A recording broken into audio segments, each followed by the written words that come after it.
హిమాచల్ ప్రదేశ్ సిమ్లా జిల్లా సమేష్ఘాట్ ప్రాంతంలో క్లౌడ్ బరెస్ట్ జరిగింది. వరదలు పోటెత్తడంతో చాలా ఇండ్లు దెబ్బతిన్నాయి. 50 మందికి పైగా గల్లంతయ్యారు. వీరిలో 2 డెడ్ బాడీలు దొరికాయి. ఎన్డీఆర్ఎఫ్, ఎస్డీఆర్ఎఫ్, ఇండో టిబెటియన్ సరిహద్దు దళాలు, స్థానిక పోలీసులు రెస్క్యూ ఆపరేషన్ కొనసాగిస్తున్నాయి. గల్లంతైన వారి కోసం గాలిస్తున్నామన్నారు పోలీసులు. క్లౌడ్ బరెస్ట్ పై హిమాచల్ ప్రదేశ్ సీఎం సుఖ్వీందర్ సింగ్ ఉన్నత స్థాయి సమీక్ష నిర్వహించారు.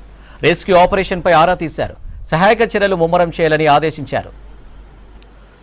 ఒక్కసారిగా వరదలు పోటెత్తడంతో రోడ్లు ధ్వంసమయ్యాయి. ఓ జల విద్యుత్ కేంద్రం తీవ్రంగా దెబ్బతింది. తీవ్ర ఆస్తి నష్టం జరిగింది. క్లౌడ్ బరెస్ట్ పై స్పందించారు కేంద్ర మంత్రులు అమిత్ షా, జేపీ నడ్డా. హిమాచల్ ప్రదేశ్ సీఎం సుఖ్వీందర్ సింగ్తో మాట్లాడారు. కేంద్రం అన్ని రకాలుగా సహకరిస్తుందని చెప్పారు. సహాయక చర్యలో పాల్గొనాలని బీజేపీ కార్యకర్తలకు పిలుపు ఇచ్చారు. హిమాచల్ ప్రదేశ్ సిమ్లా జిల్లాలో క్లౌడ్ బరెస్ట్ జరిగింది. వరదలు పోటెత్తడంతో చాలా ఇండ్లు దెబ్బతిన్నాయి. 50 మందికి పైగా గల్లంతయ్యారు. వీరిలో 2 డెడ్ బాడీలు దొరికాయి.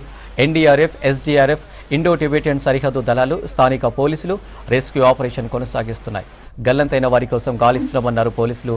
క్లౌడ్ బరెస్ట్ పై హిమాచల్ ప్రదేశ్ సీఎం సుఖ్వీందర్ సింగ్ ఉన్నత స్థాయి సమీక్ష నిర్వహించారు. రెస్క్యూ ఆపరేషన్ పై ఆరా తీశారు. సహాయక చర్యలు ముమ్మరం చేయాలని ఆదేశించారు. అయితే ఒక్కసారిగా వరదలు పోటెత్తడంతో రోడ్లు ధ్వంసమయ్యాయి. ఓ జల విద్యుత్ కేంద్రం తీవ్రంగా దెబ్బతింది. తీవ్ర ఆస్తి నష్టం జరిగింది. క్లౌడ్ బరెస్ట్ పై స్పందించారు కేంద్ర మంత్రులు అమిత్ షా, జేపీ నడ్డా. హిమాచల్ ప్రదేశ్ సీఎం సుఖ్వీందర్ సింగ్తో మాట్లాడారు.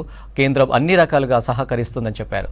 సహాయక చర్యలో పాల్గొనాలని బీజేపీ కార్యకర్తలకు పిలుపు ఇచ్చారు.